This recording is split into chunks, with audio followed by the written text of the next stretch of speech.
Bueno, un poco la idea de esto es, Argentina quiere ir a un camino a la normalidad y primero, bueno, ¿qué exige ese camino a la normalidad y qué se podrá hacer? Pero también un poco al final tratar de analizar qué cambios va a conllevar, ¿no? Pensar que nada va a cambiar cuando pretendemos cambiar de la normalidad a la normalidad es como una utopía, ¿no? Un poco, y vamos a analizar qué es lo que puede llegar a cambiar de la Argentina que vamos a vivir hacia adelante. Lo primero, claramente, tiene que ver con las expectativas de inflación, ¿no? ¿Cuándo vamos a tener un dígito de inflación? Por ahí el gobierno ya lo esperaba para este año. En mi caso no creo que vaya a lograrlo, ni siquiera que vaya a tener un dato de menos de un 1%. Pero bueno, para entender por qué creo que esto no se va a dar y y un poco cómo fue funcionando, cómo veo yo que funciona la política monetaria. Un dato importante es ver la fuerte caída de la demanda de pesos que hubo durante la anterior gestión, ¿no? Evidentemente, si bien también hubo una enorme emisión de moneda durante la gestión anterior para financiar los excesos de gastos del gobierno, cuando uno a un exceso de oferta le suma un exceso de una caída de la demanda, la caída de la demanda de pesos es como la caída de demanda de cualquier otro bien, va a hacer que su precio baje, en realidad está potenciando en definitiva la pérdida de poder adquisitivo de la moneda, de nuestro peso, todo lo que hizo la anterior gestión, pero eso, si bien lo vimos reflejado en una fuerte suba de los tipos de cambio en su momento, en realidad lleva tiempo que una depreciación de cualquier moneda impacte en el conjunto de los bienes y servicios. Es inmediato en los mercados libres de cambio, o sea que no vale mirar el cepo, sino hay que mirar los mercados libres de cambio, pero no lo es en los bienes y servicios que tardan por las características de cada mercado en reflejar eh, la suba de precios que implica la pérdida de poder adquisitivo de la moneda. Se calcula en la Argentina entre 6 y 9 meses, porque bueno, es un país con baja confianza, por no decir casi nula confianza en su moneda. En los países que tienen más confianza o mucha confianza en su moneda, se calcula entre 18 y 24 meses. Claramente no es nuestro caso, así que tenemos que estar hablando de como mucho 9 meses en la Argentina. Y es por eso que vimos que si bien se contenía la emisión de moneda y se lograba una cierta estabilidad de su valor al inicio de la anterior gestión, la verdad es que la inflación siguió siendo durante un tiempo alta, pero en caída. ¿Y eso pasa por qué? Porque al principio es cierto que eso pega en un conjunto creciente de bienes y servicios de la economía, esa pérdida de poder adquisitivo, pero claro, al rato ya va abarcando a la mayor parte, ya la mayor parte de los bienes y servicios muestran esa depreciación que se produjo anteriormente y hacia adelante, como queda cada vez menos, uno lo que ve es una desaceleración de la inflación. Bueno, un poco eso es lo que nos pasó en la Argentina desde el primer semestre del 2024 y siguió pasando hasta mediados del 2025, ¿no?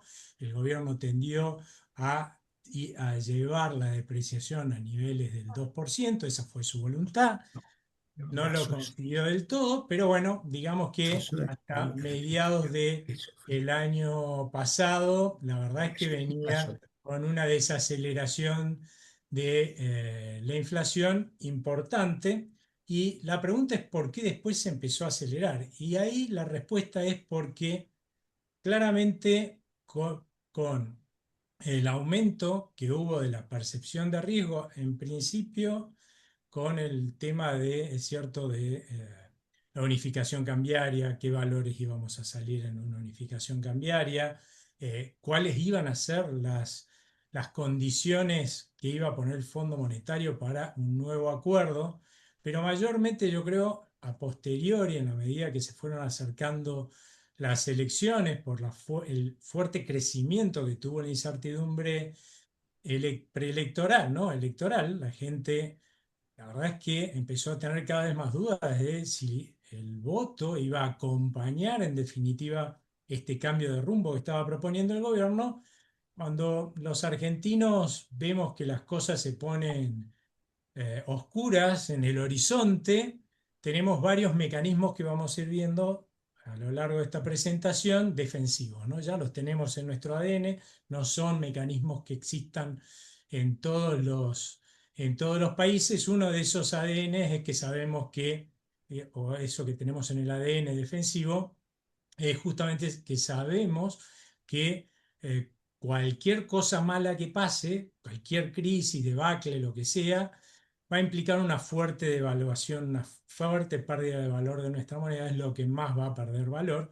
Y entonces lo que tratamos de hacer es sacarnos esa moneda que pensamos que va a perder valor de encima. Obviamente, si se cae la demanda de pesos, que lamentablemente es lo que vimos podemos ver en este gráfico, en esta parte de acá, ¿no? Si se cae la demanda de pesos, obviamente también vimos antes de las elecciones el tipo de cambio dispararse, el tipo de cambio lo vamos a analizar en todo caso después, pero también era indefectible que íbamos a ver que con el tiempo esa depreciación de la moneda se iba a reflejar como unidad de medida que es de todos los bienes y servicios de nuestra economía en esos bienes y servicios, y funcionó la misma mecánica que expliqué anteriormente. O sea, siempre funciona esta mecánica, después en el tiempo se va observando en el conjunto de los bienes y servicios. Lo que se observó es que a partir de las elecciones nuestra moneda dejó de perder valor como venía perdiendo antes, incluso tuvo una corrección, digamos, de esa excesiva depreciación y se mantuvo bastante estable. Por eso es que vimos que la inflación, es cierto, se aceleraba en la medida que iba abarcando cada vez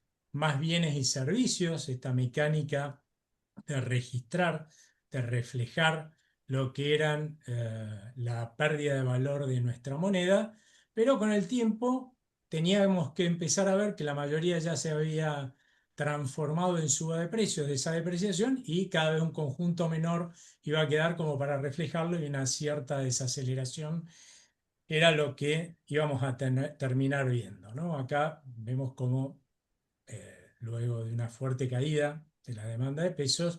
Luego, la verdad que la demanda de pesos hasta recientemente, que ya en mayo, junio empezó a aumentar, bueno, se mantuvo bastante estable y también lo hizo el valor del peso, ¿no? Lamentablemente, si bien nosotros registramos que en la segunda quincena de febrero, primera quincena de marzo, ya veíamos una desaceleración de la inflación, el comienzo de un descenso, ¿no?, de la inflación, lo que sucedió a posteriori, que bueno, digamos, no nadie esperaba, pero bueno, fue la guerra con Irán, la suba del petróleo demoró esta desaceleración, tuvimos una nueva aceleración en los índices de precio, lo cual no quiere decir en la inflación, pero bueno, la canasta del IPC es una canasta fija, así que la suba de un precio tan relevante como es el combustible pega fuerte dentro de la canasta del IPC, y vimos una nueva suba que después se empezó a corregir después de marzo, ¿no? Y ahora estamos viendo el resultado de esa corrección y también de la corrección digamos, de un conjunto de precios que ya cada vez tiene menos bienes y servicios, sobre todo son servicios, que les resta reflejar esta depreciación que tuvimos en el pasado de nuestra moneda, ¿no? Nosotros lo que estamos viendo es que para este mes, que lo vamos a conocer mañana, creo, si mal no me acuerdo, La inflación de junio va a estar en 1,8%, eso es lo que nosotros relevamos. Puede ser que este mes, en julio, llegue a un 2%, pero eso va a ser fundamentalmente por factores estacionales, si es que se da. Pero lo que vemos que de fondo la tendencia a la desaceleración va a continuar, más allá de que es cierto de que se ha verificado una suba del tipo de cambio en las últimas semanas, que después la vamos a evaluar. No toda es depreciación del peso, pero algo de eso, lamentablemente, también lo vamos a ver reflejarse en los próximos meses en la evolución de los precios, con lo cual la desaceleración va a continuar seguramente en agosto. Y si tuvimos un 2% en julio, en agosto, septiembre y los siguientes meses vamos a ver una inflación que va a estar por debajo del 2%, ¿no? De todas formas, para el año que viene, lamentablemente esperamos que suceda algo quizás no tan fuerte como sucedió el año pasado, ¿no? En el cual la incertidumbre preelectoral fue demasiado potente, fundamentalmente porque, bueno, era esperable la reacción de algunos sectores que iban a tratar de la política, empresarios, ¿no? Lo que llama el gobierno las castas, pero bueno, uno podría llamar las corporaciones, ¿no? Para desgastar al gobierno en las elecciones, pero también por errores, a mi juicio, del gobierno, que espero que no repita, como fue el hecho de decirles a sus aliados que le habían dado poder hasta ese momento, en el segundo trimestre, que iban a pintar el mapa de la Argentina de violeta, ¿no? No le debe haber gustado nada a los gobernadores ni a otros aliados que habían apoyado este modelo en el Congreso, que les digan eso, y yo creo que eso debilitó fenomenalmente la situación del Congreso y empezaron a pasar vetos, proyectos disparatados, y obviamente eso aumentó el nivel de incertidumbre. Más alguna debilidad que todavía traía el esquema, porque bueno, recién se estaban cambiando las cosas, o sea, todavía recién empezaba este rumbo. El año que viene es cierto que va a estar más consolidado, en todo caso el Banco Central va a estar consolidado, más consolidado, por ejemplo, desde un punto de vista de las reservas, de la solvencia, que lo que estaba el año pasado, pero también es cierto que el gobierno ahora parecería, lo vamos a ver en la medida que ande, que no va a plantear el mismo esquema político que el año pasado, va a estar más dispuesto a abrirse a una negociación con los aliados como para no volver a tener esta debilidad que le trajo tantos dolores de cabeza en el Congreso el año que viene, pero más allá de que es cierto que le fue bien en las elecciones, con lo cual hoy tiene una fortaleza relativa propia mayor, la verdad es que todavía no le alcanza y va a necesitar todavía de los aliados para no tener ningún,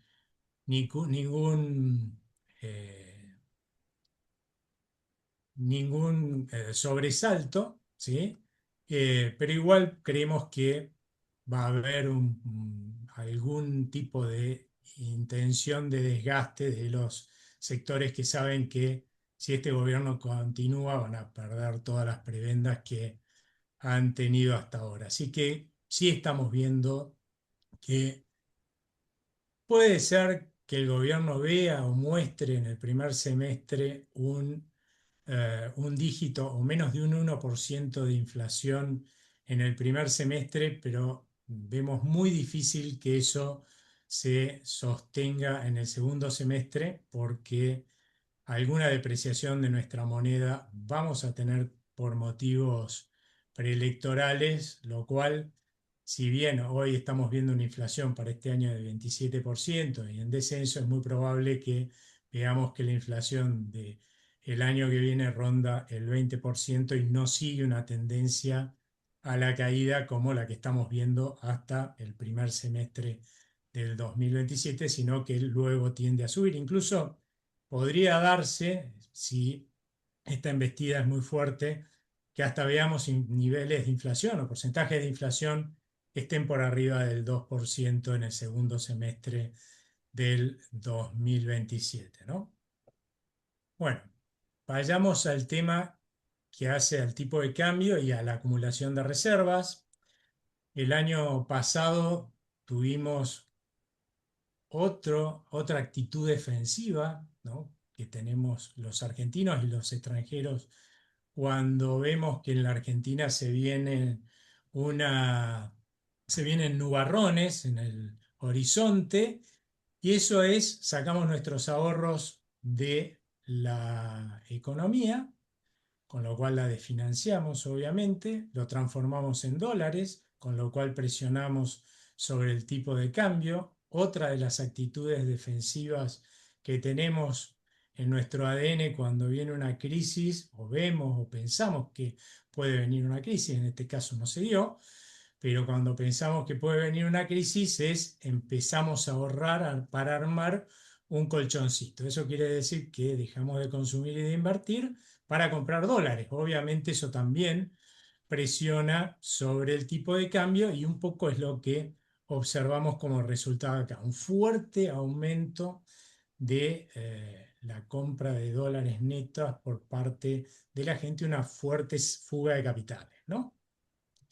Que luego de las elecciones, como no pasó nada escandaloso, la gente terminó votando por sostener este rumbo, más allá de que lo hiciera votando candidatos del oficialismo o de otros partidos que con alguna diferencia apoyaban también el cambio de rumbo. La verdad es que el resultado fue favorable al cambio de rumbo, con la cual la gente claramente volvió a niveles normales, podríamos decir, de fuga de capitales. Esa disminución, por supuesto, de la fuga de capitales trajo tranquilidad, ¿no?, en los mercados cambiarios, que es un poco lo que vimos en los mercados cambiarios. El año pasado, la fuga de capitales durante las elecciones hizo que incluso se superara en algunos momentos la banda cambiaria que proponía el gobierno, pero luego de las elecciones hubo una tendencia a corregir estos picos que se observaron, ¿sí?, y a cierta estabilidad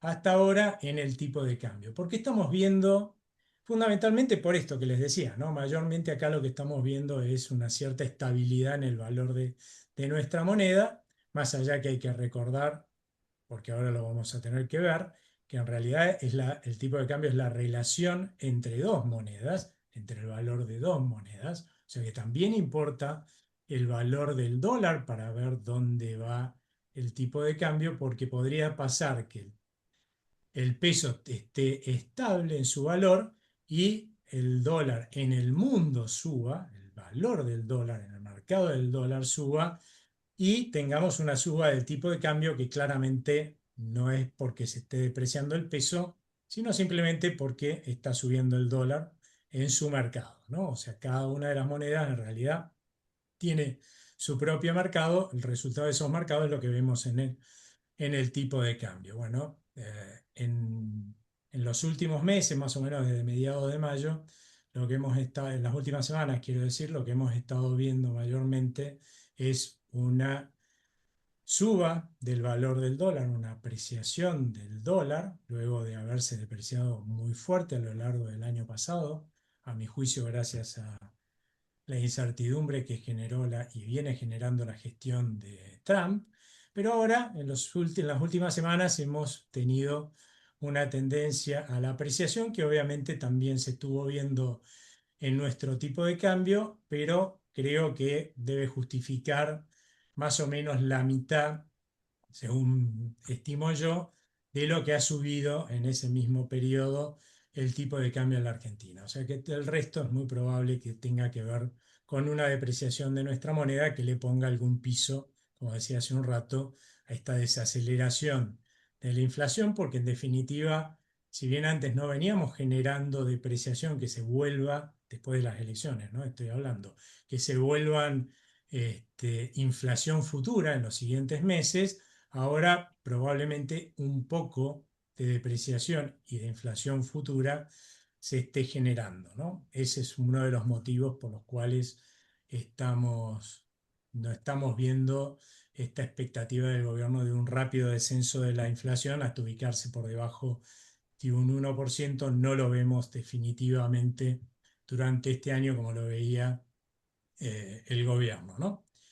Lo otro que estamos también observando y que es importante, por esto que hablábamos hace un rato, ¿no? Si bien el Banco Central ha recuperado solvencia, uno de los puntos débiles que tenía el año pasado y que, bueno, sigue teniendo, aunque creo que va mejorando de a poco, es justamente que si bien es solvente, la verdad es que su capacidad de defender el valor del peso con reservas es muy pobre.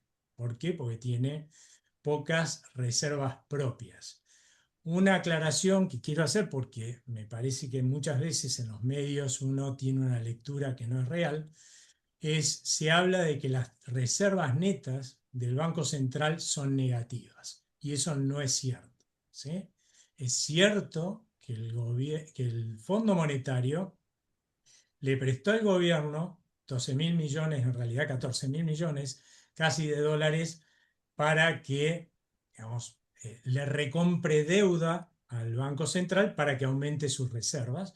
Eso es cierto, pero la realidad es que el Banco Central tiene reservas propias, medidas eh, como, como las mide el Fondo Monetario, que son estas que están acá, las que tiene efectivamente, ¿no? Las reservas que incluyen las propias del Banco Central más las de los depósitos del gobierno, pero además tiene en este momento reservas que también son propias, o sea, sacando todos los pasivos le sobran dólares al Banco Central que son propios, que estuvo comprando en los últimos meses mayormente, porque a finales o a principios de este año eran apenas de 210 millones los que tenía.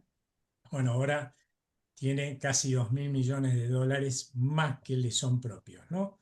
Esto merece dos consideraciones. Una, porque el gobierno dice, bueno, hemos comprado más de 11.000 millones de dólares. Es verdad que se compraron 11.000 millones de dólares, pero se compraron para el gobierno. O sea, no para fortalecer las reservas propias del Banco Central, porque solamente de eso le quedó al Banco Central cerca de 2.000 millones de dólares, ¿no?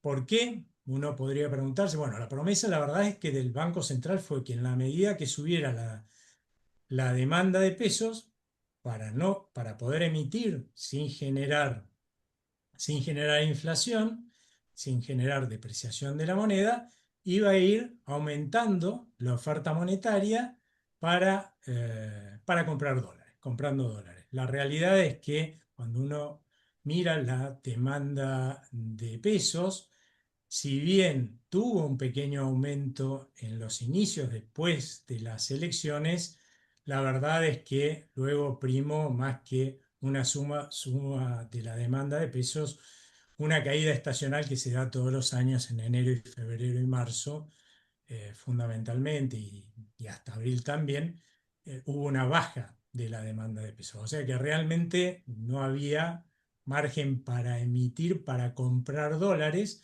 y por eso es que el gobierno, en definitiva, le compraba esos dólares con pesos y gran parte de esa oferta monetaria que se estaba emitiendo sin una real contrapartida en demanda, la fue reabsorbiendo el Banco Central por este mecanismo de que el Tesoro le compre los dólares, pero además porque el Tesoro tenía que comprar dólares para atender sus pagos externos. O sea, había una necesidad. En este momento, los últimos datos que tenemos, que son al 6 de julio, bueno, vemos que el gobierno tiene casi 4.000 millones, 3.900 millones en su cuenta tenía, que eran para realizar el pago que se realizó el 9 de julio de deuda, ¿no? Claramente, con lo cual hoy ya no deben ser estos 48.000 millones los que tiene de reservas, ¿sí? Ni estos 6.088 millones las reservas netas, aclaro, pero sí sigue teniendo seguramente estos 2.200 millones que son propios del Banco Central, que para mí son los que hay que seguir. Cuando se habla en los medios de reservas negativas del Banco Central, en realidad es porque se habla como restando los 14.000 millones de las reservas del Banco Central, cuando en realidad es una deuda, como dije hace un rato, del gobierno. y cuando la meta que fija el Fondo Monetario Internacional es algo a conseguir, ¿no? Es como si yo a alguien le prestara 10 mil pesos, ¿no? Y le dijera, bueno, ahora tenés 10 mil pesos en tu bolsillo, en un mes volvé a verme y tenés que tener 20 mil pesos, ¿no? Vuelve esta persona, me dice, le pregunto, ¿cuánto tenés en el bolsillo? 5 mil pesos. Ah, entonces vos tenés en tu bolsillo un negativo de 15 mil pesos. No, el señor tiene 5 mil pesos en el bolsillo. ¿Sí? Los 15 mil que faltan son para cumplir con la meta que se comprometió conmigo, pero tiene 5 mil pesos. O sea que esa forma de presentar las reservas internacionales netas me parece que está equivocada. El tipo acá tiene 2.200 millones. Sí es cierto que para cumplir las metas con el fondo le faltan 5.000 millones más. Eso está bien, pero no es que las reservas internacionales netas son negativas en 5.000 millones.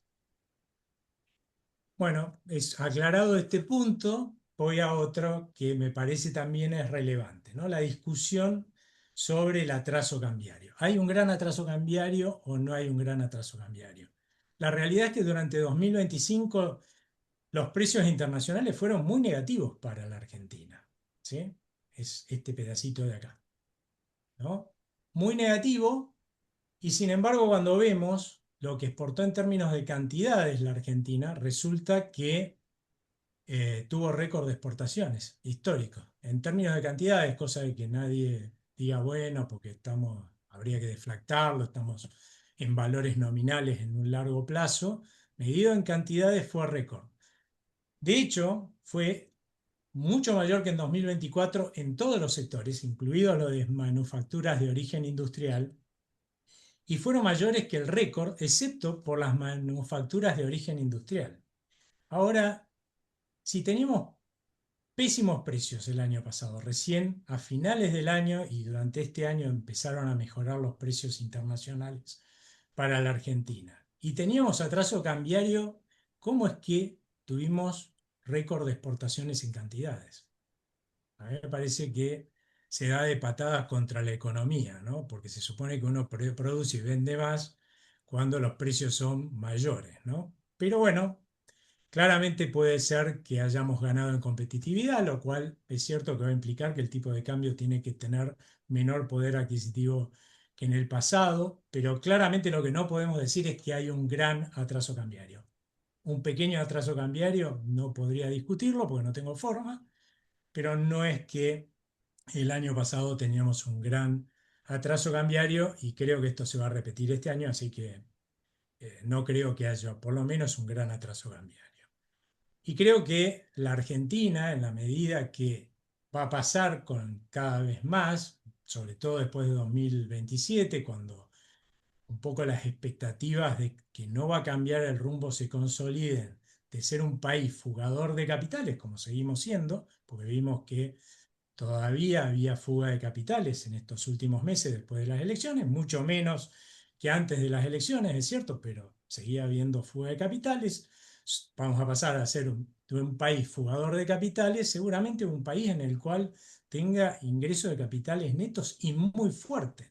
Entonces, evidentemente, pensar que desapareciendo una demanda en el mercado, una demanda neta, ¿sí? Que es la de los que fugamos capitales, ¿no? Y apareciendo una oferta, que es lo de todos los que la quieren traer sus dólares para invertirlo en la Argentina, eso no va a implicar que el poder adquisitivo, el valor del dólar en el mercado doméstico no va a bajar, es una utopía. O sea que claramente yo creo que los productores se deberían acostumbrar a que este va a ser más o menos el tipo de cambio real o el poder adquisitivo del dólar que vamos a tener hacia adelante y es más, que va a seguir bajando.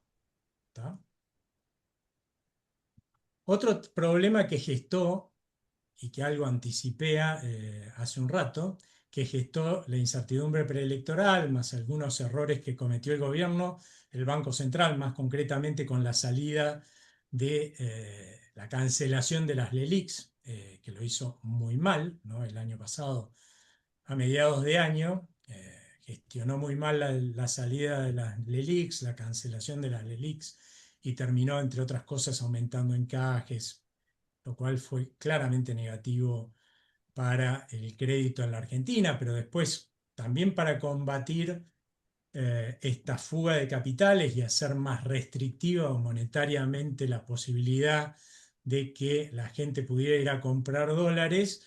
Bueno, también siguió aumentando los encajes, me- restringiendo también la liquidez en términos de no permitirle a los bancos compensar diariamente el promedio que tenían que tener de encajes o de exigencias a lo largo de un mes, lo cual obliga a los bancos continuamente a estar hasta incluso con un poquito más de encajes que la exigencia, porque evidentemente incumplir esas exigencias diarias tenía costos altos, o sea, había que pagar costos altos al Banco Central por ese incumplimiento. Bueno, los obligaste a primero demandar fuertemente, a demandar muchísimos más pesos que antes prestaba de esos que se depositaban. Y el segundo factor que también genera esto de esta medida, sobre todo la última de pedirle a los bancos que encajen diariamente lo que es la exigencia, es que los bancos dejan de cumplir una función que cumplen en la Argentina, seguro, no sé en otros países, pero acá como somos grandes demandantes de dinero transaccional, ¿no? Cuando cobramos el sueldo, tendemos a tener más pesos y en ese periodo hay una alta demanda de pesos en el mes que después cae cuando gastamos el sueldo. O sea, empezamos a gastarlo, tenemos cada vez menos pesos en el bolsillo y cae. Los bancos, como saben esto, en el periodo en el que se pagan los sueldos, integran menos exigencias y cuando nosotros empezamos a gastar, sobreintegran y de en promedio cumplían con las metas del Banco Central de exigencia. Lamentablemente, el haber puesto estas metas, que las metas se cumplían de exigencia diariamente, lo que hizo es que la volatilidad de las tasas fuera muy alta. Eso hace que las tasas suban mucho más de lo que hubieran subido simplemente por la suba de los encajes y por la salida de los depósitos que observamos, ¿no? De ese financiamiento que se estaba fugando, y tuvimos estos picos de tasa del año pasado, que en parte son responsables de, la morosidad que estamos viendo crecer en los últimos meses, ¿no? Entre paréntesis.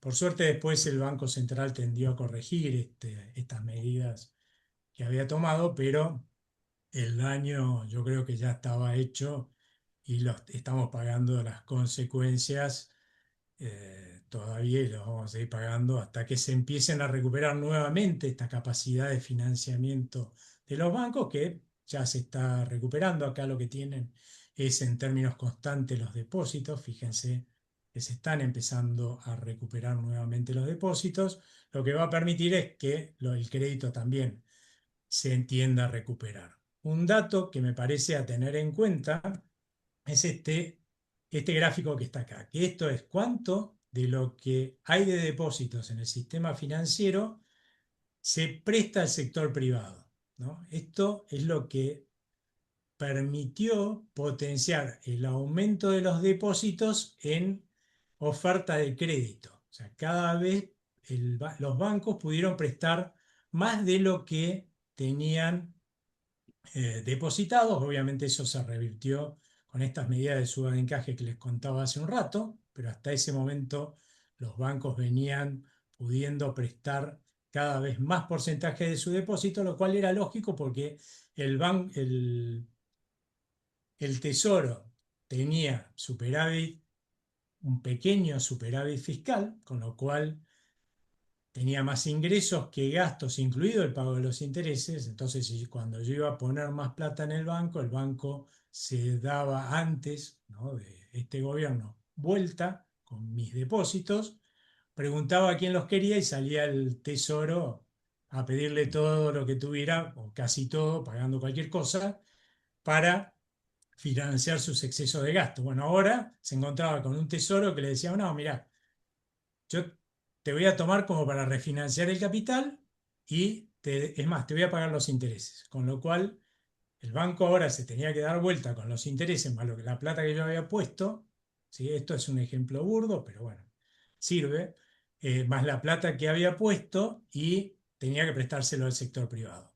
Digo burdo porque también es cierto que el Tesoro estuvo, sobre todo en 2024, tomando pesos en el mercado doméstico para comprar los dólares para pagar deuda en el exterior, ¿no? O sea que parte de eso que no todo lo que hablamos de que se pagó de intereses en realidad quedó acá, sino que parte de eso en realidad lo volvió a tomar, pero para pagar deuda en el exterior.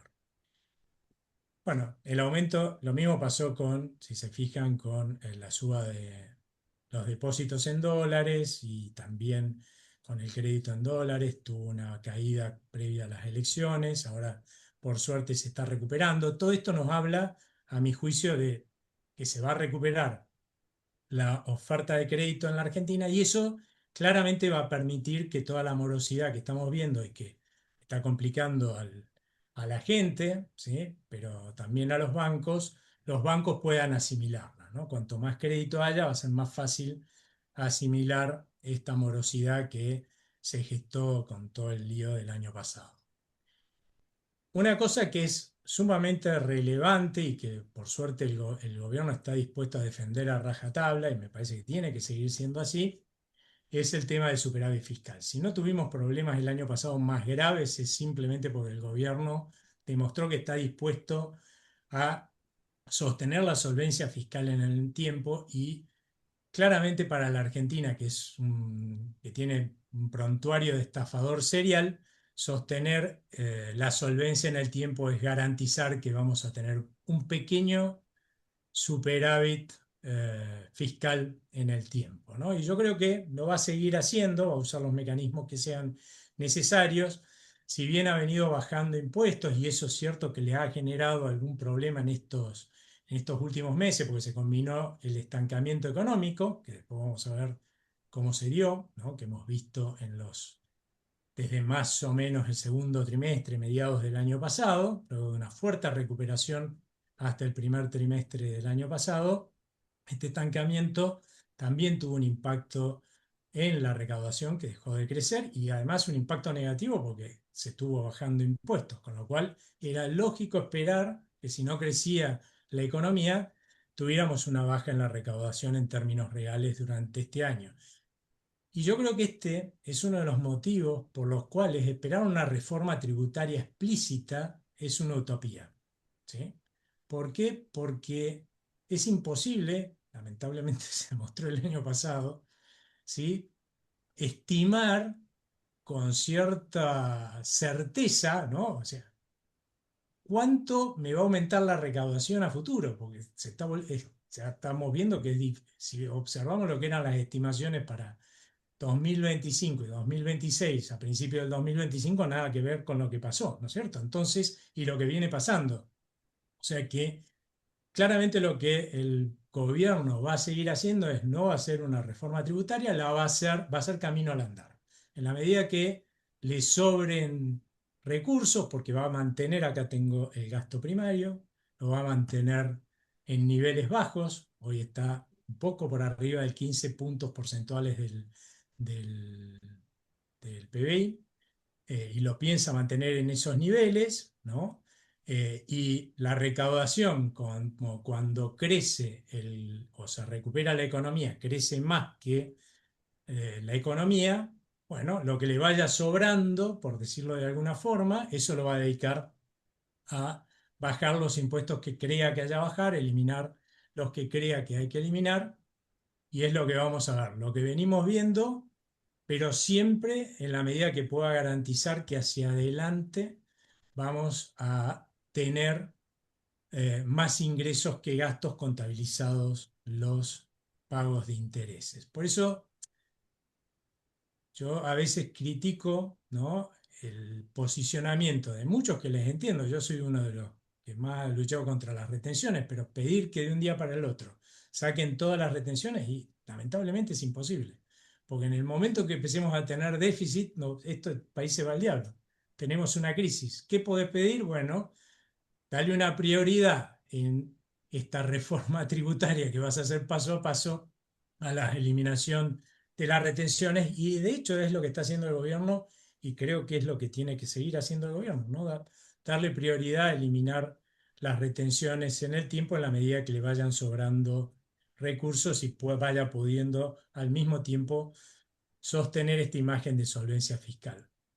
Con respecto a lo que hace a estos vencimientos que tenemos a lo largo del año 2026, si bien suena a mucha plata, ¿no? A valores constantes, este año vencen 109 billones de pesos, o sea, a ver, son 109.000 millones de pesos, 109.000 millones de pesos exactamente.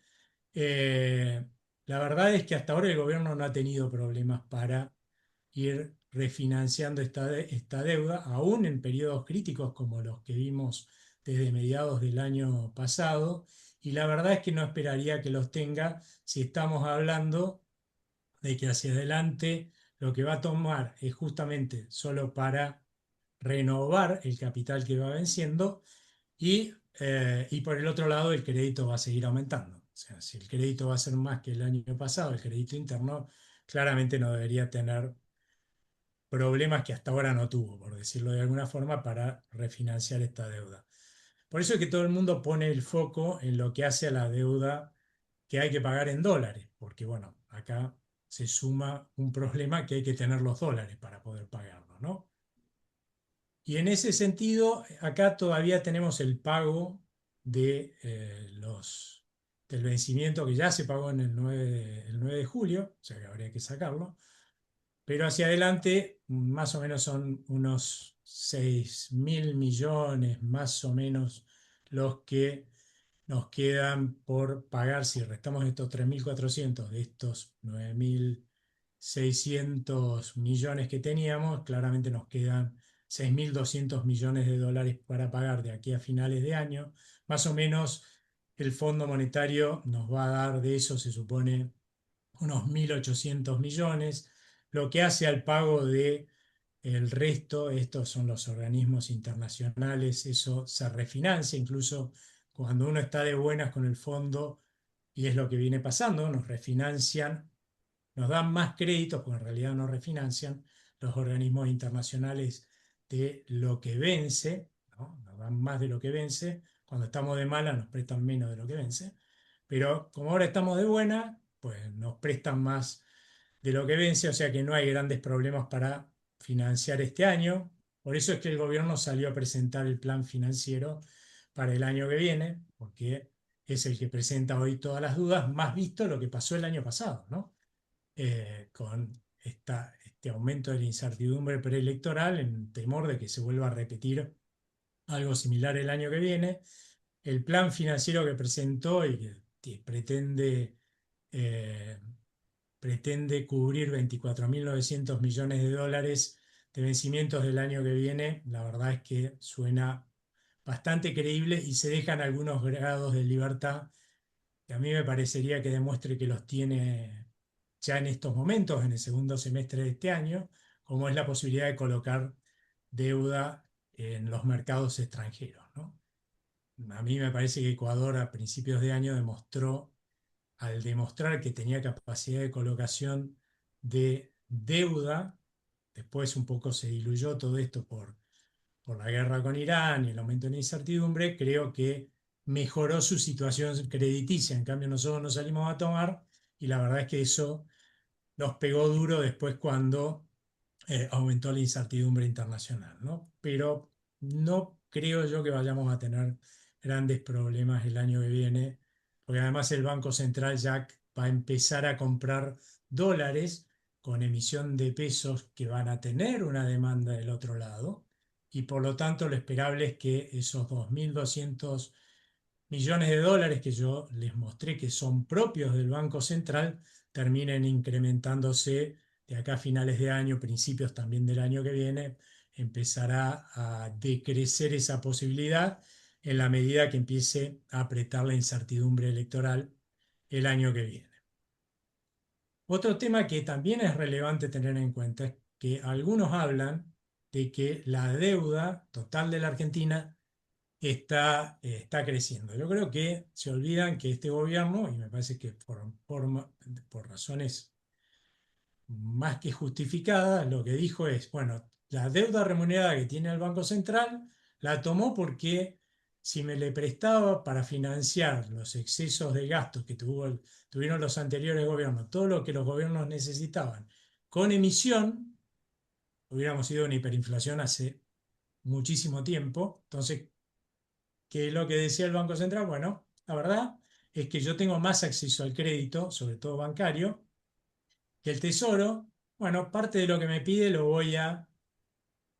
se lo voy a prestar, pero financiándolo no con emisión, sino tomando esos pesos en el mercado. Conclusión, el que se gastó esa plata fue el Tesoro. El Tesoro dijo, y me parece que fue una medida correcta esta, bueno, absorbamos toda esa deuda que en realidad no la gastamos nosotros, ¿no? Eso es lo que hizo con la eliminación de las LELIQs en su momento, pero para ser homogéneo en todo caso el nivel de endeudamiento en el tiempo, lo que hay que contabilizar es esa deuda que tenía tomada el Banco Central para financiar el gasto del Tesoro, como para atrás, como esa línea roja que se ve ahí, esos bastoncitos rojos, hay que sumárselas al pasado, si no estamos mezclando, digamos, comparando peras con batatas, ¿no? Entonces, fíjense que en términos constantes, o sea, deflactado por la inflación de Estados Unidos, en este momento tenemos algo así como 50.000 millones de dólares menos de deuda y que es más o menos un 10% de caída en la deuda. O sea que está bajando, lo cual tiene también lógica, pues si no estamos teniendo déficit, ¿a dónde se está yendo la plata que se supone que aumentó la deuda, no? Suena raro. Nadie se endeuda para no gastar, te endeudas cuando necesitas gastar de más. Y ahora vayamos a qué nos espera hacia adelante dado lo que pasó, ¿tá? Entender también lo que pasó.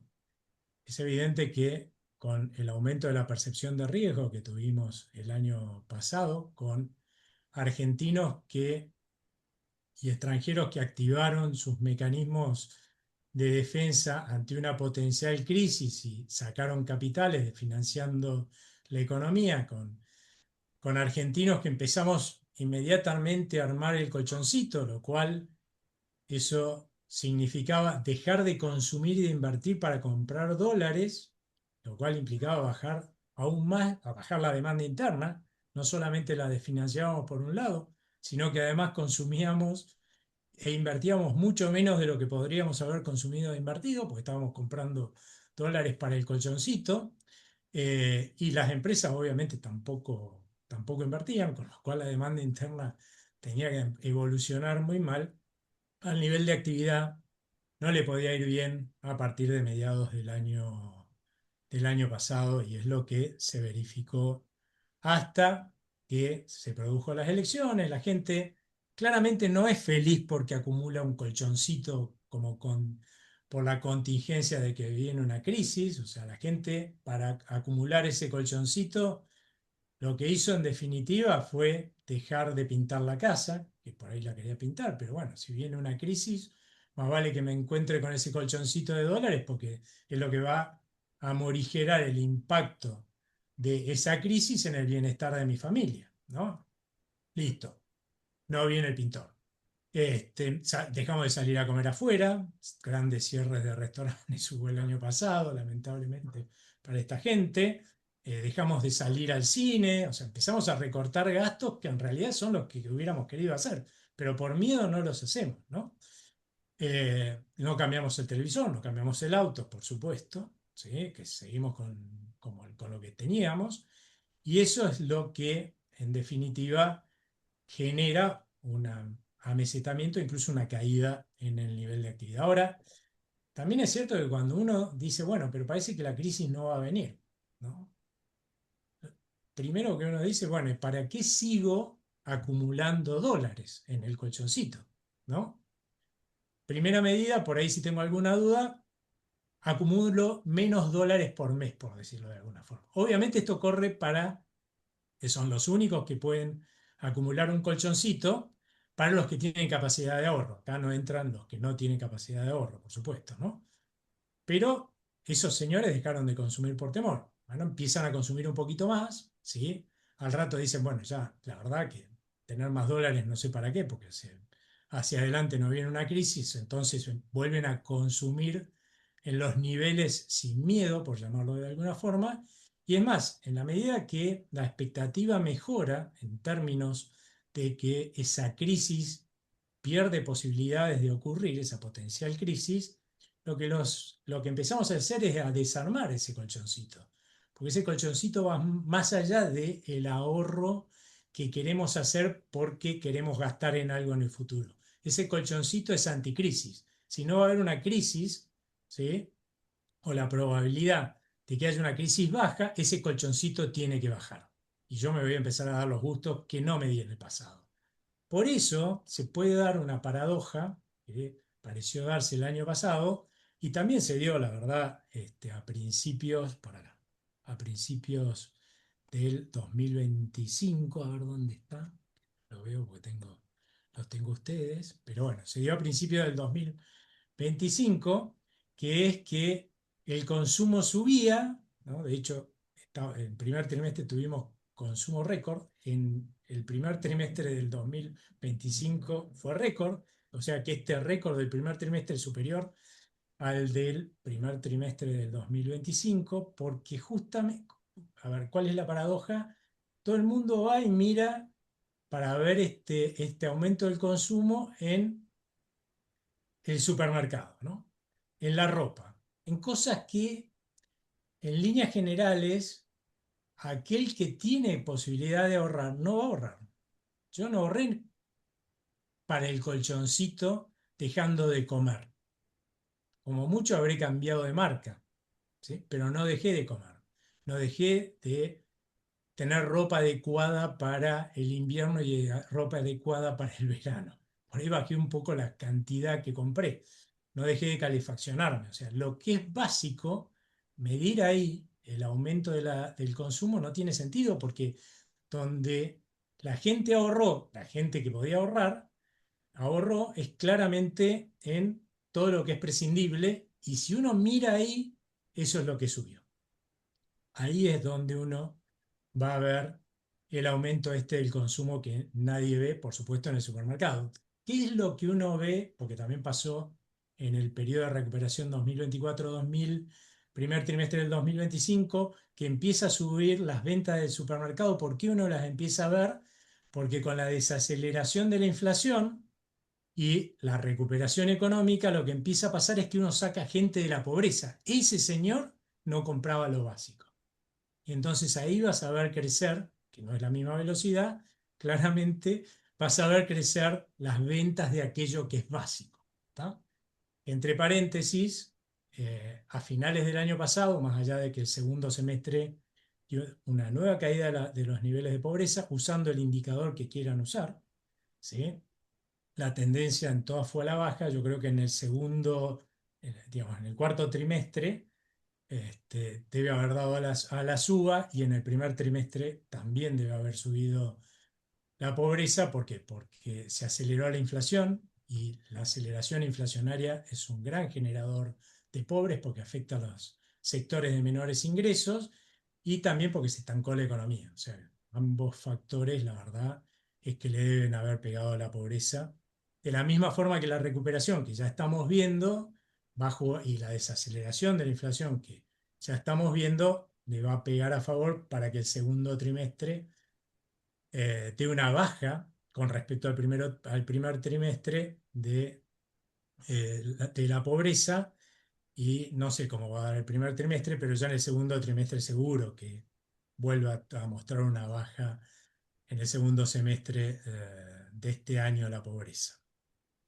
Poco eso que acabamos de hablar lo podemos ver en el poder adquisitivo de los salarios. Los salarios no registrados, ¿sí? Del sector no registrado de la economía son un poco los más representativos de la gente que está al borde de la pobreza. Si bien no todos los no registrados son pobres, la enorme mayoría de los que tienen posibilidad de ser pobres o son pobres están en el sector no registrado, con lo cual si bien es cierto de la destrucción que dejó el anterior gobierno del salario, los ingresos de los sectores no registrados, la recuperación que hubo fue muy fuerte. Por eso es que bajó tanto la pobreza, ¿no? Y ahora yo creo que va a pasar lo mismo.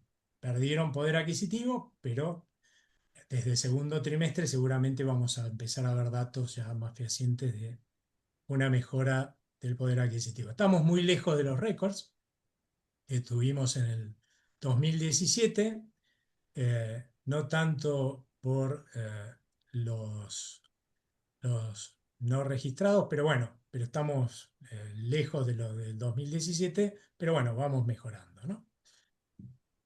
Y eso nos habla de cómo vamos a enfrentar las elecciones, que es lo que nos estamos preguntando todos, cómo le va a ir en las elecciones a este gobierno. Y evidentemente si medio cumple lo que están dejando filtrar, que no van a ir a enfrentar a sus aliados, que no va a haber una puja política virulenta o tan virulenta como el año pasado, sino la que esperábamos todos para el año pasado, o sea, realmente esperábamos alta incertidumbre, no la debacle que se terminó produciendo, más cuando ganó en la provincia de Buenos Aires Kicillof. Bueno, claramente yo veo un gobierno que va a llegar con mucha menos pobreza, ¿sí?, que el año pasado, con mejor poder adquisitivo incluso que el año pasado. De todas formas, no creo que alcance a 2000, los máximos de 2017. Y por el otro lado, con un nivel de bienestar que le va a estar creciendo a casi todo el mundo. Y ahí me voy al otro punto, que es el que hablábamos hace un rato. Claramente, si no miramos donde hay que mirar, no vamos a poder ver el crecimiento que mucha gente discute o como mínimo dicen que es heterogéneo. La verdad, la recuperación fue heterogénea, el crecimiento va a ser heterogéneo. ¿Por qué? Porque se están dando cambios muy fuertes que se van a sostener en el tiempo en la medida que queramos ser un país normal, ¿sí?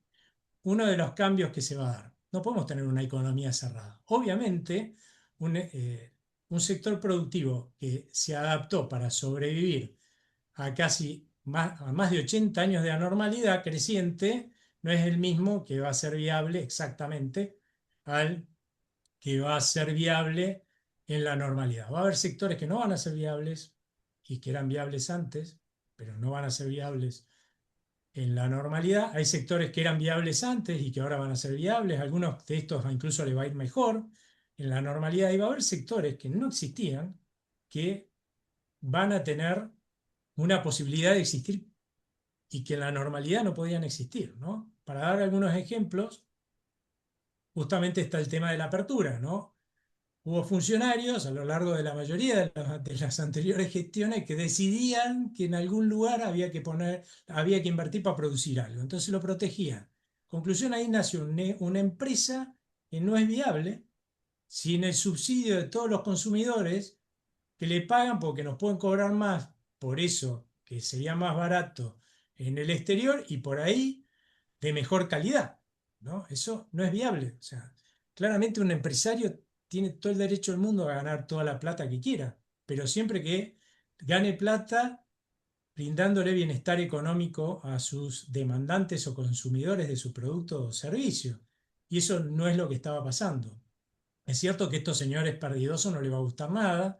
Es cierto que hoy le reclaman al gobierno equivocado. La verdad que le debieron haber solamente en grupos, ¿no? Porque hubo algunos que buscaron esas prebendas, eso no le deberían reclamar a nadie, pero en todo caso aquellos que, sobre todo las pymes, que en realidad siguieron el negocio artificial que armó un funcionario, una ganancia artificial que armó un funcionario, bueno, eso deberían ir a reclamárselo al funcionario que armó esa ganancia que era artificial y que solo era sostenible a costa del bienestar económico del resto de los argentinos. Así que ese sector claramente va a andar mal, mucha de la industria tiene que ver con ese sector, no toda la industria, pero hay lamentablemente parte de la industria que tiene que ver con ese sector. Eh, Así que no me extraña que no esté evolucionando tan rápido como otros sectores, ahí se tiene que depurar, obviamente el sector industrial, aparecerán nuevos negocios industriales, crecerán los que sean viables y eficientes y morirán los que no lo son. Pero por otro lado, y ahora mostrando la otra cara de los negocios que van a aparecer, un país que se empobrece relativamente como se ha empobrecido la Argentina durante tanto tiempo de creciente anormalidad, le pasa como a una familia. Cuando uno se empobrece, no deja de gastar, como dije hace un rato, en lo básico, ¿no? Uno, lo que le sucede es que cada vez empieza a gastar una mayor proporción de tus ingresos, que son cada vez más bajos, en lo que es básico. Y por lo tanto empezás a dejar de gastar en lo que es prescindible. Si uno piensa en qué es lo prescindible, para cualquiera de nosotros, la enorme mayoría son servicios. ¿Tá? La Argentina está subdesarrollada y subinvertida en el sector servicios. En la medida que este país vaya a la normalidad, el sector de servicios va a tener un boom. Va a haber muchísimos nuevos negocios que hoy ni nos imaginamos. O por ahí no los imaginamos porque viajamos a países que son normales. Entonces vemos que ahí eso es negocio y acá no lo es. Y esos negocios son los que están por venir, ¿no? En términos, en la medida que avancemos a la normalidad. Va a haber, yo creo, mucha inversión en servicios. Y esto para mostrar algunos sectores que no tienen que ver con la minería, los hidrocarburos y todo, el agro y todo lo que solemos escuchar. El sector de servicios que en el mundo es el gran demandante y generador de empleo, no la industria. En ningún lado de los países normales la industria es la que genera mayormente el empleo, sustituye empleo por tecnología, en realidad. Bueno, ese sector todavía le queda muchísimo por desarrollarse. Otro cambio que vamos a ver, no lo estamos viendo darse bien en estos momentos, pero en el mundo, acá nos sorprende que la gente pase a ser independiente. En el mundo está pasando eso.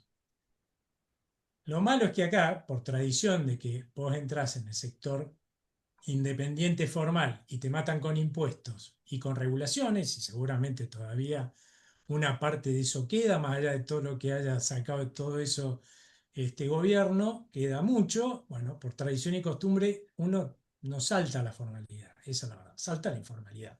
El que puede, salta a a la informalidad para no quedar en el coto de casa de los que son formales. En definitiva, terminan estando en el coto de casa para el cobro de los impuestos. O sea que, lamentablemente, hay una buena parte de los que deberían saltar a la formalidad, que lo está, digamos, a la independencia, que lo está haciendo a la informalidad.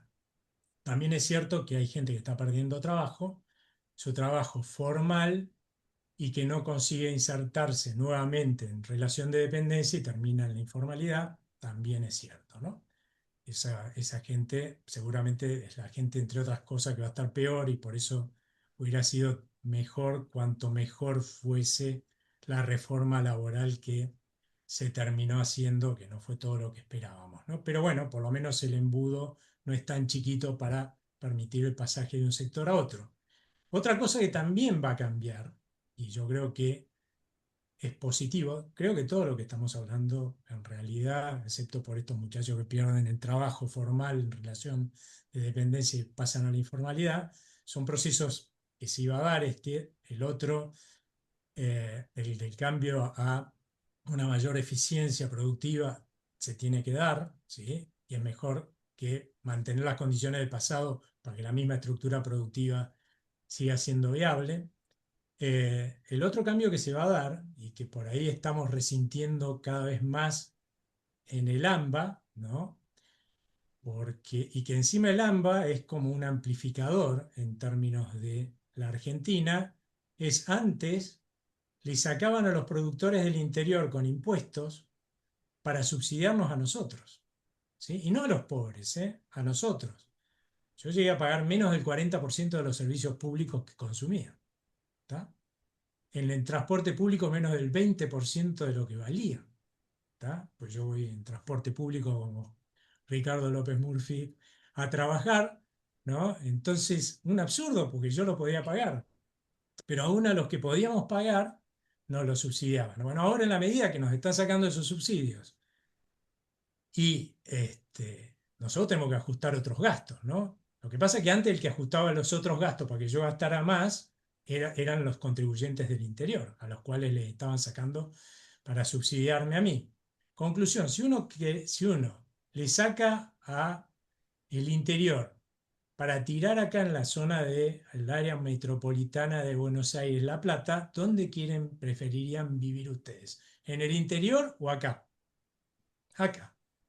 Y eso es lo que justifica, yo creo, tantas décadas de concentración de la población en gran medida acá en la ciudad en la ciudad de Buenos Aires y el conurbano bonaerense, ¿no? Y ahora eso se va a invertir. O sea, claramente va a ser más rentable ir a vivir o mejor ir a vivir en el interior. O sea, la gente no va a tener ese mismo incentivo a venirse a vivir al área metropolitana de Buenos Aires. Porque acá ya no te van a subsidiar más, va a ser caro vivir. Y el señor que le dejaste las retenciones que antes le cobraba en el interior, lo que está demostrado es que ese señor gasta en el interior.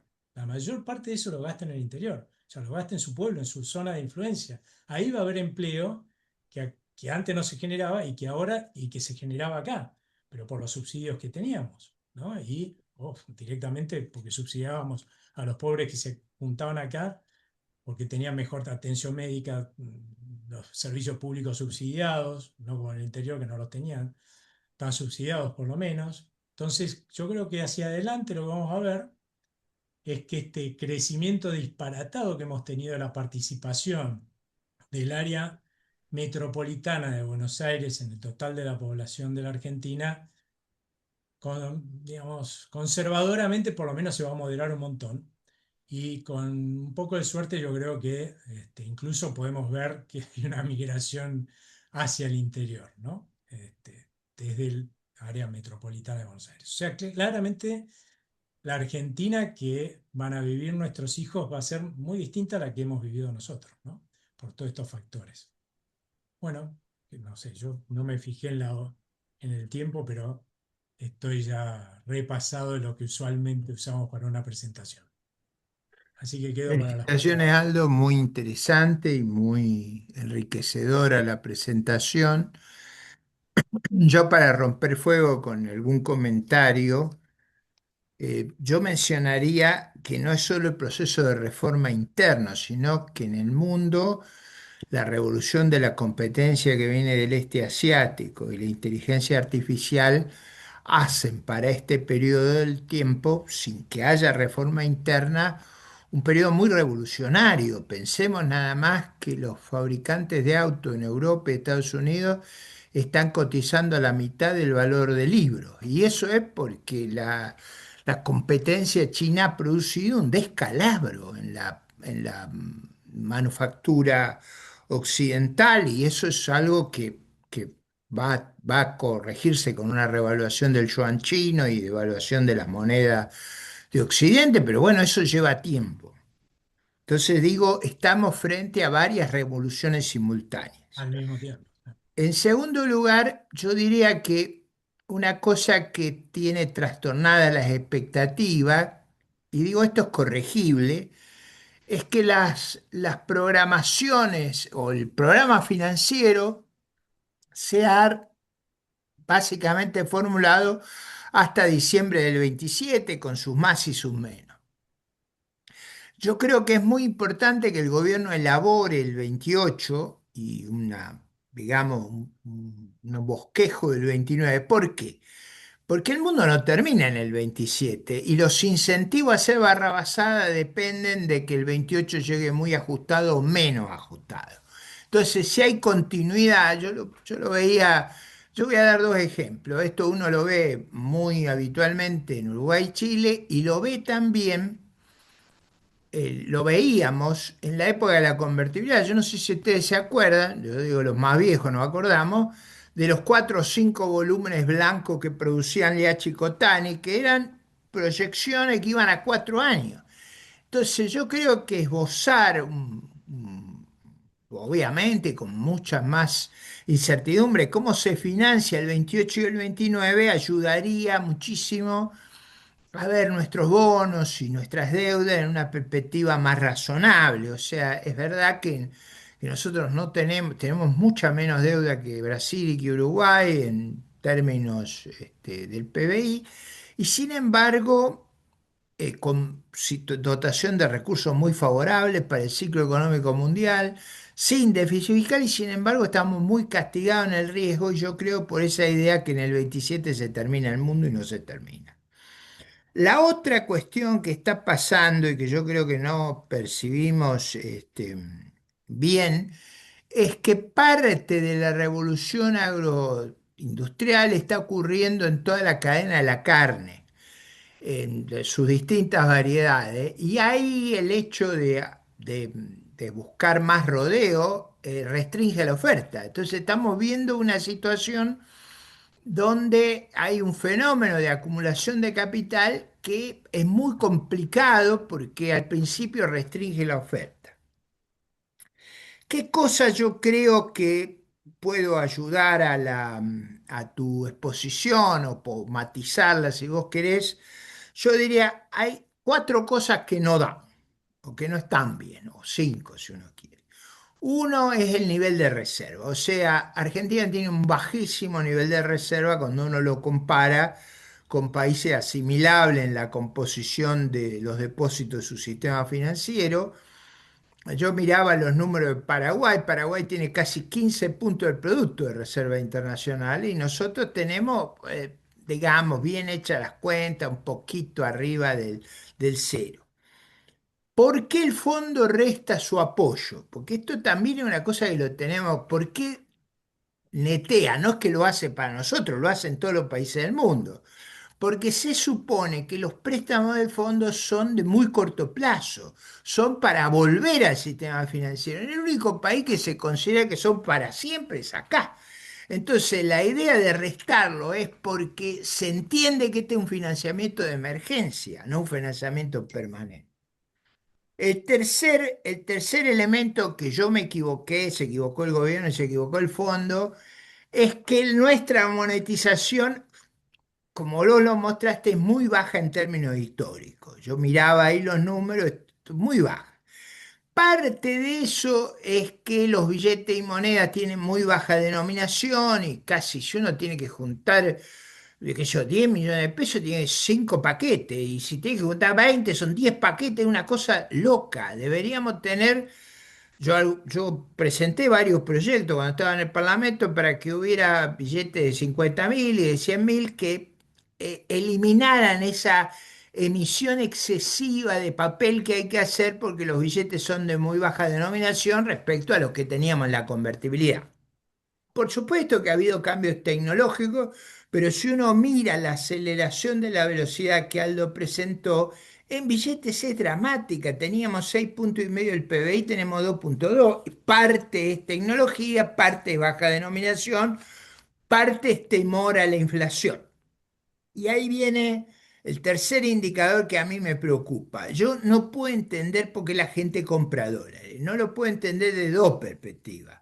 Le compramos a un país que su oferta crece brutalmente en los próximos años.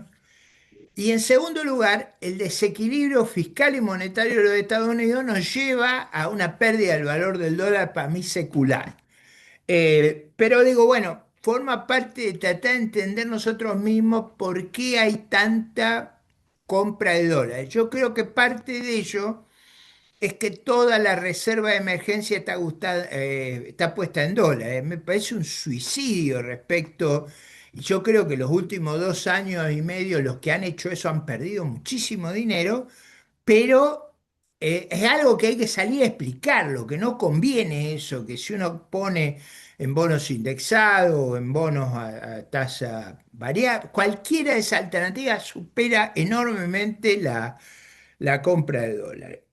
Después está la caída de recaudaciones. Yo creo que acá la clave es una reforma tributaria bien hecha. ¿Qué es una reforma tributaria bien hecha? Yo he escrito muchas veces sobre esto, ¿no? Debería escribir un texto un poco más largo para explicar. Lo que Argentina tiene que subir es los impuestos que no se pueden evadir y bajar lo que se evade.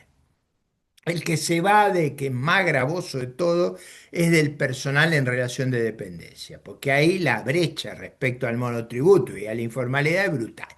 Entonces, algo hay que bajar, son los impuestos a la mano de obra y hay que subir otros, combustible, otros. Y yo tengo una idea de cómo hacerlo, pero no viene al caso hoy en esta exposición. Y por último, yo haría la, el comentario que la informalidad está creciendo. Eso tampoco se entiende bien. Yo creo que las reglas tributarias que tenemos son inconsistentes con una economía sujeta a competencia. O sea, los que pagan yo creo muchas pymes en un entorno de menores impuestos a la mano de obra y mayores impuestos a otras cosas sobrevivirían. Con esta tributación, el que está formal lo matan. Entonces creo que ese es un punto, digamos, que hay que reflexionar a futuro, pero me pareció muy buena la exposición, muy enriquecedora y yo creo que muy constructiva para mirar con un ojo más razonable los problemas que enfrentamos. Gracias. Sí, claramente nosotros históricamente nos hemos visto como un país con exceso de mano de obra, ¿no? Como si nos sobrara la mano de obra. En realidad todo el exceso de mano de obra que hemos tenido es simplemente por tener una legislación laboral que es de terror, ¿no? Hay una imposición, como vos decías, sobre el trabajo que es de terror, pero no es que somos un país como China con 1.600 millones de habitantes y por lo tanto trabajadores para tirar para el techo. Somos un país chico en realidad. Y es absurdo lo que hemos visto de, más allá de que la tendencia hoy sea así, históricamente, hablemos de 10, 15, 20 años atrás, cuando no estábamos tan a la vista de este proceso tan fuerte que se está dando de adopción de tecnología, nuestras pymes, en cuanto le dabas un crédito blando del Estado, lo primero que hacía era comprar una máquina para sacarse empleados de encima, cuando el capital en la Argentina era escaso y la mano de obra era abundante, porque había desempleo, ¿no? Un absurdo, pero un absurdo que se gestó por el desastre que hemos armado a lo largo de la historia, ¿no? Nosotros tenemos que ir a producir cosas en realidad que no sean abundantes en mano de obra. Para eso están los chinos, ¿no? Que tienen, y todos los países que tienen mano de obra barata. Si no, vamos a ganar poco. Ese es el resultado. Tenemos que ir a producir lo que nos va a dar más valor agregado en el tiempo y ese es el cambio que tenemos que hacer y lo vamos a hacer en la medida que nos vayamos normalizando. El otro punto que te haría es, yo nunca puse en duda cuál es la meta y que nos ponga la meta que quiera el Fondo Monetario Internacional, porque cuando yo le presté a alguien los 10.000 pesos y le dije, mire, me tiene, cuando vuelvas dentro de un mes, vení con 20.000 pesos en el bolsillo, los 20.000 pesos los fijé arbitrariamente porque a mí se me dio la gana, porque yo era el que le iba a prestar la plata, los 10.000 pesos. O sea, el Fondo Monetario puede poner las condiciones que sea, nosotros aceptaremos o no, dado que las hemos aceptado, hay que cumplirlas ahora. Eso es clarísimo como el agua. Yo lo único que decía es, en los medios a veces, y nuestros colegas, presentan la situación como si el Banco Central no tuviera reservas y encima lo comparan con los 11.000 millones de cuando este gobierno asumió, que realmente no había, estábamos usando 11.000 millones de dólares que no eran del Banco Central. O sea, claramente sí, nos faltan 5.000 millones de dólares, un poco más quizás, para cumplir las metas con el fondo, pero eso no quiere decir que no tengamos hoy dólares que son propios del Banco Central. Tampoco quiere decir, por supuesto, que estemos en los niveles ideales de reservas del Banco Central, porque por algo nos piden más muestras de amor los mercados con este tema de mantener el superávit fiscal en el tiempo que a otros países, porque los hemos estafado 1.000 millones de veces. Entonces, claro, y los otros no los estafaron, a nosotros nos van a pedir muchísimo más tiempo para recuperar la confianza de lo que le piden por ahí a otros que tienen menos endeudamiento. Y nosotros tenemos la imagen de estafador serial, ahora hay que cambiarla. Y yo creo que un poco por eso, a ver, primero voy a terminar lo de las reservas. Cuando alguien que va a un banco a pedir un crédito y es un tipo que siempre cumplió, lo que probablemente si pide un monto razonable, le suceda es que el banco le va a dar el crédito, ¿no? A sola firma. Ahora, si un estafador serial, un tipo que lo dejó todo el tiempo colgado del pincel, va a pedirle plata al mismo banco, el banco le va a pedir una hipoteca. No le va a prestar un mango si no pone un bien real.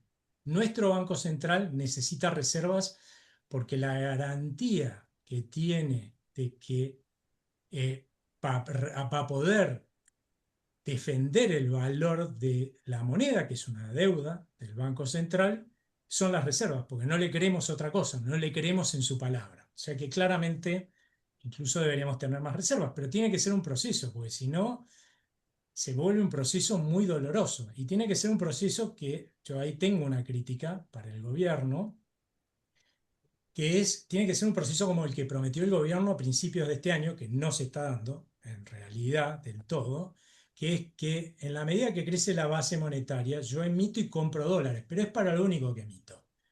Y este gobierno volvió a repetir algo que no debió haber hecho, que es distribuir dividendos del Banco Central. El Banco Central, le- técnicamente, digamos, no es ilegal, en el mundo se hace, pero este es un banco central que necesita recuperar solvencia. Entonces, cuando algo necesita recuperar una empresa, un banco, solvencia, lo último que hace es repartir dividendos, porque es descapitalizar el banco, ¿no es cierto? Bueno, entonces, lo que estamos viendo es que con parte de esos dividendos, el Tesoro, lo que está, que se vuelve emisión cuando sale del Banco Central, eso que está depositado como dividendos dentro del Banco Central, compra dólares. Claro, esa emisión en realidad sirvió para comprar dólares para el Tesoro, pero no para el Banco Central. Deja de estar disponible ese aumento de la demanda de base para para comprar dólares del Banco Central. Yo creo que es un error seguir distribuyéndole desde el Banco Central dividendos al Tesoro, ¿no? Eso es un error. Debería usarse toda la capacidad de emisión, no para financiar al gobierno, que es lo que está haciendo cuando dijo que no lo iba a hacer, sino para consolidar las reservas. Pero por otro lado, yo creo que eso también responde la pregunta que vos hacías hace un rato. ¿Por qué llegan al 2027? Porque hoy la duda que tenemos todos es si el que va a ganar en octubre, noviembre del año que viene, va a ser un señor, Milei o cualquier otro, que va a mantener este rumbo, ¿no? Porque si yo a vos te planteo, ¿no? Que gana un señor, ¿no? Hoy, que gana un señor que va a mantener este rumbo, claramente lo que vas a hacer es, vas a salir a comprarte todos los bonos que ande dando vuelta. Y el riesgo país se va a desplomar. Y el acceso al crédito de la Argentina va a ser fenomenal. Pero, ¿cuál es el problema? Es que no sabemos, ¿no? O sea, si vos lograste llegar al 2027, 2028 ya no importa. O sea, si nosotros logramos pasar lo del año pasado, este año no importa. Porque sabemos que logramos pasar un momento crítico, ¿sí? Y que el modelo se sostuvo. Nosotros vamos a tener que seguir demostrándole. Puede ser que en 2028 haya que volverle a demostrar al mercado que tenemos el financiamiento, pero la verdad es que yo lo que veo es que si sigue alguien el rumbo económico este, al día siguiente que se confirme ese rumbo económico, nuestros papeles se van a derrumbar. O sea, la tasa de riesgo país se va a derrumbar, quiero decir, la tasa de interés se va a derrumbar. Y el acceso al crédito del gobierno va a ser recontra amplio. Nadie va a dudar que se puede pagar la deuda. ¿Sí? Porque la verdad es que aunque vos le digas, mira muchacho, la verdad que yo te voy a pagar de esta forma, ¿sí? La verdad que si viene Kicillof y gana Kicillof el año que viene, todo lo que yo te dibujé en un papelito no existe. Vos creés en No, lo del 2027 porque todavía va a estar este señor, ¿no? no, es 2028. cierto. Mi punto ahí ¿Qué? nada más es que la narrativa del debate electoral se vuelve sobre los números del 28 y eso sería muy inteligente para forzar la discusión, pero es un punto al margen. Bueno, ¿alguna pregunta más? Quiero felicitarte, Aldo, por la exposición que ha sido muy clara, como siempre, y saco una conclusión. el factor político, le hace el resultado de las elecciones o el devenir político en los próximos meses, es un factor clave. Si hubiera seguridad sobre el triunfo de Milei o algo parecido, tendríamos un círculo virtuoso. Lo opuesto sería un círculo vicioso que nos haría repensar y poner en duda todo lo que pueda suceder en el futuro. A largo plazo veo dos o tres cuestiones claves. Una es el tema previsional, a la luz Sí, del invierno demográfico. Yo creo que este es un temazo para la Argentina, que se puede resolver con sacrificio y con dudas sobre su factibilidad, pero hay que marcarlo. Y el otro factor es provincias. En un régimen federal como el que tenemos, el manejo de las provincias, sobre todo en relación a la cuestión fiscal, lo veo muy complicado. Durante la gestión de Milei se ha demostrado, las provincias no han bajado en su conjunto el gasto público ni han bajado el personal. Eso creo que lo habíamos hablado hoy. Y esto es un tema que no sé cómo se puede resolver porque tiene factores endógenos como es el régimen de cooperación federal, que induce a gastar más sin dolor político. Y son temas difíciles de modificar en estas circunstancias argentinas. Yo creo que hay que mirar de cerca el resultado de las encuestas, la evolución política. Es muy difícil en Argentina hacer un pronóstico de más de 2 o 3 meses. Además, la situación política siempre trae sorpresas y Milei es un hombre que da sorpresas. Así que yo Es creo verdad. que es el tema que tenemos por delante. Lo único que no sí. puede hacer que en este caso es rezar. Igual es cierto que falta un montón por hacer, pero si alguien pensó que en 2 años, 2 años y medio, tres, incluso en una gestión presidencial se iban a resolver 90 más años de hacer macanas crecientes, medio como que debió haber votado a Jesucristo o a David Bueno, Copperfield, uno de esos tipos, porque un ser los humano están normal haciendo. jamás lo hubiera podido hacer, y menos con el poder con que asumió este gobierno. O sea, No, claramente, hay un punto de lo que dice Manuel que es importante. La crisis de la convertibilidad vino asociada a un descalabro de la finanza de las provincias. Y eso no debe hacernos olvidar que ya en nuestra historia el descalabro de las finanzas provinciales produce al final un descontrol de las finanzas federales. Y eso es importante prevenirlo. totalmente. No, estoy de acuerdo en eso. Bueno, Eh, pero yo bueno, diría, estamos en 1 hora y media, me parece. Como empezamos justo, es terminamos. razonable que terminemos justo. Así que les agradezco a todos y yo creo que fue una exposición fantástica para este debate y lamento que no haya más gente, pero bueno, se ve que una discusión seria todavía le faltan oídos receptivos, pero ya seguiremos remando para que eso ocurra. Un abrazo grande a todos. Gracias, muchas gracias, muy Muchas bien. Gracias gracias, a ¿eh? todos. Buena Che, la que Muchísimas Gracias. charla, tengan buenas gracias. noches. excelente. Felicitaciones. Felices Gracias, feliz Aldo. semana.